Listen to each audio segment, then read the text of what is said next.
Oui, merci de m'accueillir et puis de me donner la parole. Et puis, je suis très content de pouvoir intervenir aussi après Thierry et sa brillante présentation. Donc, du coup, je vais vous parler effectivement de ce projet. Donc, du coup, une simulation interactive pour expérimenter des stratégies alternatives de prévention du risque de submersion.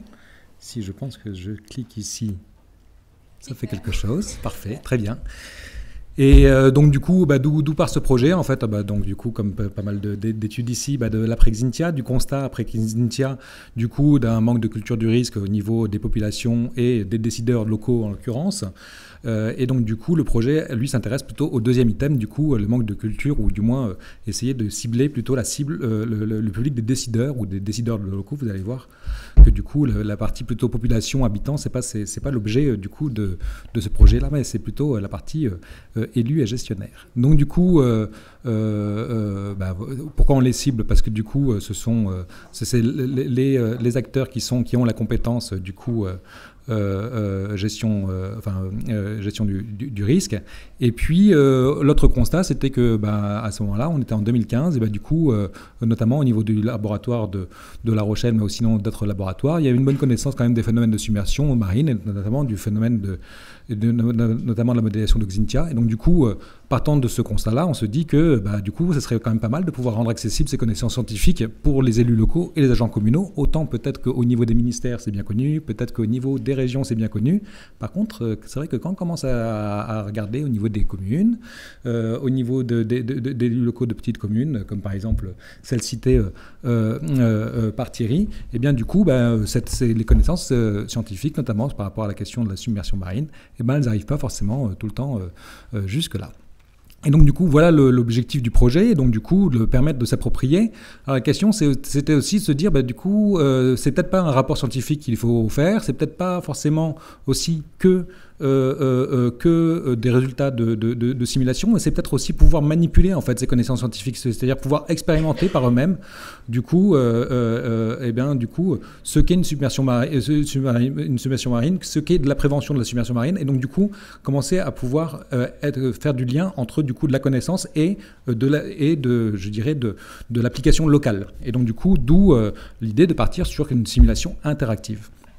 Et donc, du coup, on a cherché à avoir deux niveaux d'intégration avec les opérationnels, puisque, du coup, on a essayé de construire cette simulation interactive, du coup, avec des acteurs locaux, et puis après, on l'a mis en œuvre sur le territoire. Alors, de quoi il s'agit, en fait, donc on appelle ça une simulation participative, c'est son vrai terme scientifique. Donc c'est quoi en fait un dispositif de simulation participative? C'est à la fois en fait une modélisation de la submersion, donc il y a un modèle de submersion, je vais en reparler. C'est également un jeu de rôle où les gens sont amenés à gérer le risque de submersion, et c'est également un simulateur interactif pour faire le lien entre le modèle de submersion et puis la partie, je dirais, mise en situation, qui est cette partie jeu de rôle. Donc le projet, vous voyez, donc de 2015 jusqu'à après 2021, on n'y est pas encore, mais on y va. Et donc du coup, moi je vais vous parler de beaucoup de la partie 2015, 2016, 2017.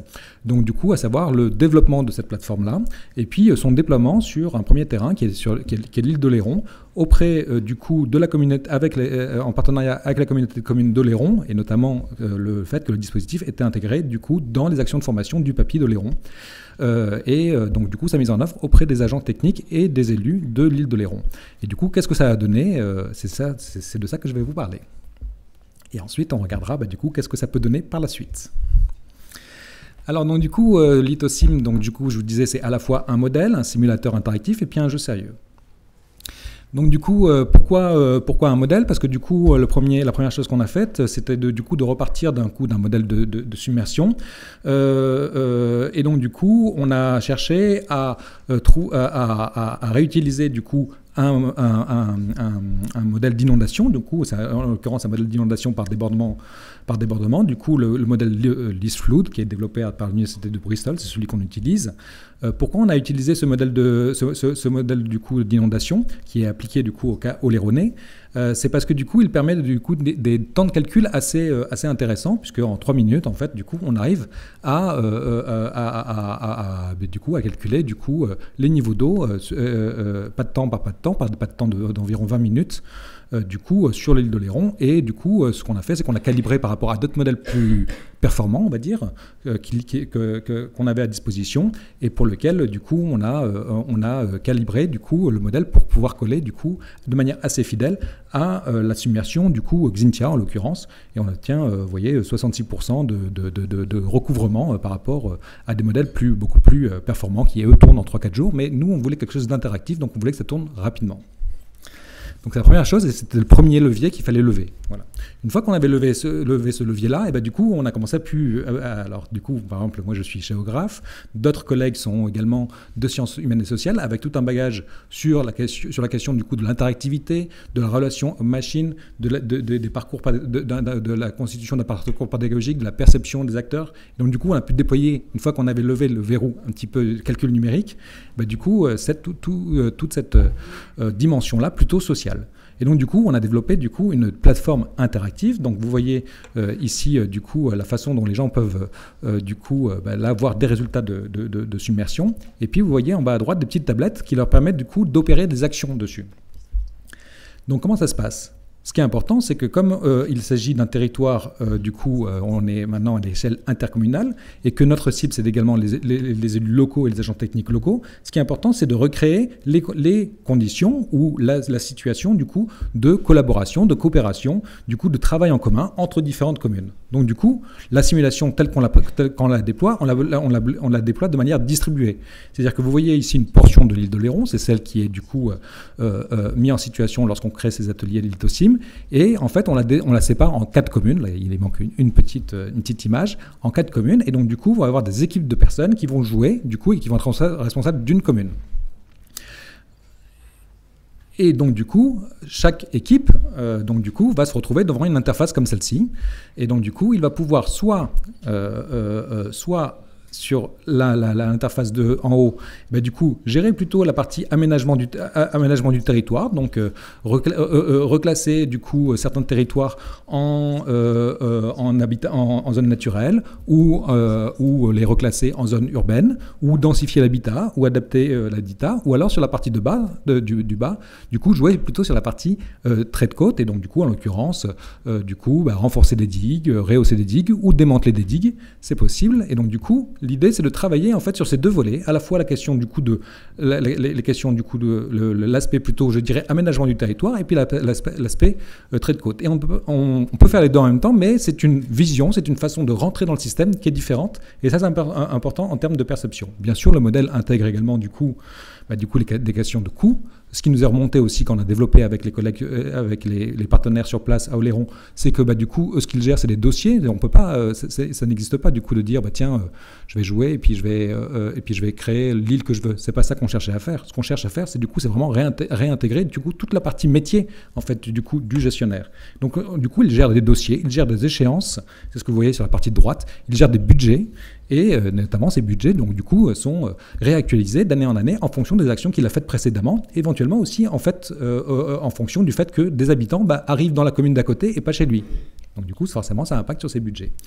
Juste, j'ai peut-être pas précisé, on est bien sur de la gestion ou du coup on est bien sur des ateliers qui concernent du coup la prévention, pas la gestion de la crise. Du coup, on ne gère pas la crise, c'est en amont. Et donc, du coup, les simulations qu'on fait avec les gens, on fait des pas de temps de 10, 15 ans. C'est de cet ordre-là qu'on garde. Donc, du coup, une fois que lorsqu'une submersion arrive durant un atelier, là, on peut plus rien faire. Du coup, c'est en fonction de ce qu'on a fait précédemment. Donc, on ne gère pas la crise, on gère l'aménagement et l'adaptation du territoire.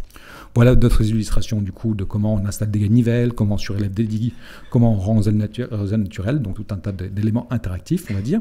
Chacun est sur sa tablette et vous voyez qu'en haut à droite, dans l'image, en fait, du coup, il y a 4 communes. Et puis, de temps à autre, du coup, d'année en année, le jeu se déroule.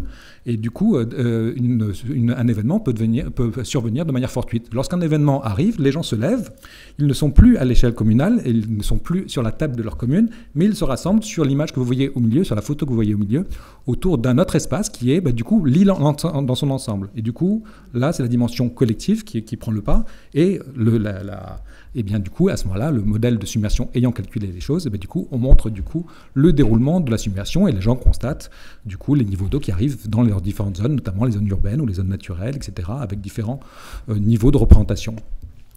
Donc tout ça est animé selon un déroulé pédagogique, puisque en fait ce qui se passe, c'est que les gens, dans un premier temps, les élus et gestionnaires qui participent, et ben, du coup, dans un premier temps, ils vont être pas mal auto-centrés sur leur commune, et puis progressivement, alors qu'une première submersion survient, bah, du coup, ils commencent à se dire, bah, tiens, peut-être que les aménagements que j'ai faits, peut-être que ça a touché de l'autre côté, ah bah tiens, en fait, ici peut-être qu'on pourrait commencer à développer des stratégies de coordination. Et donc, du coup, il y a tout un déroulé pédagogique qui nous amène, du coup, finalement, à un débriefing pour, du coup, réfléchir ensemble. On sort à ce moment-là de la simulation, on est dans la discussion et on revient au réel. Alors, la simulation, elle a ce niveau de réalisme que je vous ai montré. Mais du coup, là, dans le débriefing, on revient au réel. Et du coup, on discute de tout cela. Alors, qu'est-ce qu'ils en retiennent, donc, nos participants ? Donc du coup, on a tout un protocole d'évaluation, je vous le passe, avec des entretiens, des questionnaires, des interviews, etc. Et puis du coup, qu'est-ce qu'on mesure ? Voilà les types de résultats qu'on regarde. Du coup, les résultats sur les apprentissages, sur les mesures de prévention. Donc on regarde, du coup, qu'est-ce qu'ils ont appris sur la défense dure ? Qu'est-ce qu'ils ont appris sur la relocalisation ? Qu'est-ce qu'ils ont appris sur la défense douce ? On regarde également, du coup, forcément, l'évolution de leurs connaissances sur ces différents éléments, sur ces différentes mesures. Et puis je vais vous montrer maintenant un slide un peu synthétique pour ne pas prendre trop de temps. Du coup, en fait, ce qu'on fait, c'est que durant le débriefing, le modèle, en fait, il reclassifie, il reclassifie les actions que les gens ont fait durant l'atelier en 3 types de stratégies. Donc, en stratégie dure plutôt, bâtisseur, on l'a appelé, défense douce, ganivelle, également habitat adapté, etc. Et puis retrait ou relocalisation, avec du coup des stratégies de densification sur l'intérieur des terres, et puis éventuellement jusqu'à, il y a un bouton pour exproprier, donc du coup parfois les gens le font, pas beaucoup, mais le font. Et donc du coup on regarde, vous voyez en bas à gauche, en fait du coup, durant le temps d'un atelier, en fait, comment les stratégies du coup des gens ont évolué durant la partie. Et vous voyez qu'à chaque fois qu'il y a un petit trait blanc, en fait, c'est segmenté plus ou moins en 4 parties, en fait une submersion est arrivée. Et donc je vous le lis, de la couleur orange apparaît, ou bleu apparaît après, et donc du coup ce sont ces stratégies alternatives, c'est-à-dire donc du coup à Oléron, traditionnellement, on a quand même un héritage de la digue et du coup de la défense dure. Et du coup, au fur et à mesure de la simulation, du coup, les gens commencent à essayer de tester, notamment après une submersion, pas la première, ou 2 submersions, ils commencent à tester du coup d'autres stratégies de défense. Et donc du coup, c'est ça qui nous intéresse, du coup, c'est de voir comment, en fait, au fur et à mesure, du coup, des leviers, en fait, peuvent être débloqués. Alors, dans le cadre de la simulation, donc on est toujours dans le cadre de la simulation, comment des leviers cognitifs peuvent être levés au fur et à mesure, du coup, de la progression. Alors, qu'est-ce qu'on voit ? Donc, du coup, on voit que, du coup, en termes d'apprentissage, qu'est-ce qu'on a mesuré ? Bon, on a de l'apprentissage sur la submersion, mais beaucoup sur les mesures de prévention. C'est vraiment le cœur, du coup, de ce dispositif, et c'est là qu'on y voit un intérêt. En particulier, dans le cas d'Oléron, sur des mesures de défense douce. Du coup, les perceptions sur les avantages et inconvénients des mesures alternatives évoluent.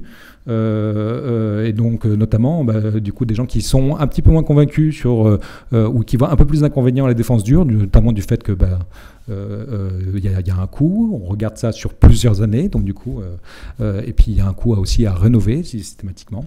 Et puis, il y a toute une discussion également sur du coup les freins à l'adaptation. Et par exemple, sur Oléron, ce qui ressort, c'est du coup on hérite également du coup de toute une stratégie de défense. Et du coup, comment on fait en fait finalement pour changer. Et donc du coup, on a ce qu'on peut mesurer, c'est qu'on a une prise de conscience du coup de ce besoin d'adaptation. Par contre, l'adaptation en elle-même, du coup, c'est encore autre chose. Mais ce qu'on y voit et ce qui est également opéré sur Oléron, puisqu'on l'a fait en 2017, alors que du coup la CDC prenait la compétence GEMAPI, et bien du coup c'est que parallèlement, si vous voulez, à ce processus en fait d'apprentissage social qui s'opérait au niveau des gestionnaires et des élus, et bien du coup également une action politique se faisait à ce moment-là où du coup la communauté de communes cherchait du coup à renforcer de plus en plus sa stratégie vers de la stratégie de défense douce. Et bien du coup ce qu'on voit, c'est que du coup la partie, je dirais, collectif, le fait de se décentrer par rapport à une vision communale ou une vision plus locale, ben du coup c'était vraiment un des leviers forts en fait du coup de cette capacité finalement à oser changer, comme ils le disent, changer de paradigme, parce que pour eux c'est vraiment changer de paradigme. Donc du coup, voilà, donc du coup, ces dispositifs du coup d'apprentissage social pour aider une action collective, pour la promouvoir, qui semble être un des leviers forts du coup pour oser changer de paradigme. Alors la suite, c'est quoi? C'est ce projet Lithosimgène qui est du coup le fait que sur Oléron, on a ces résultats qui sont plutôt satisfaisants. Et donc du coup, on s'interroge maintenant du coup sur l'adaptation de ce type de dispositif à d'autres territoires. D'autres territoires, donc on a 5 territoires qui sont financés notamment par un projet de la Fondation de France. Et donc on s'interroge du coup à l'adaptation de cela. Qu'est-ce que ça va donner en termes d'apprentissage quand on va arriver sur des territoires contrastés qui ont du coup également des politiques très très différentes. Notamment, vous voyez, sur certains territoires, du coup on ne s'attaque pas forcément tout le temps à des territoires peut-être où on arrive peut-être plus compliqué en termes de politique locale. Et du coup, c'est ça aussi qui est intéressant dans cette recherche. Et je vous remercie. Et vous voyez également du coup les partenaires du coup de ce projet, de ces suites de projets au dispositif Lithosim. Merci bien.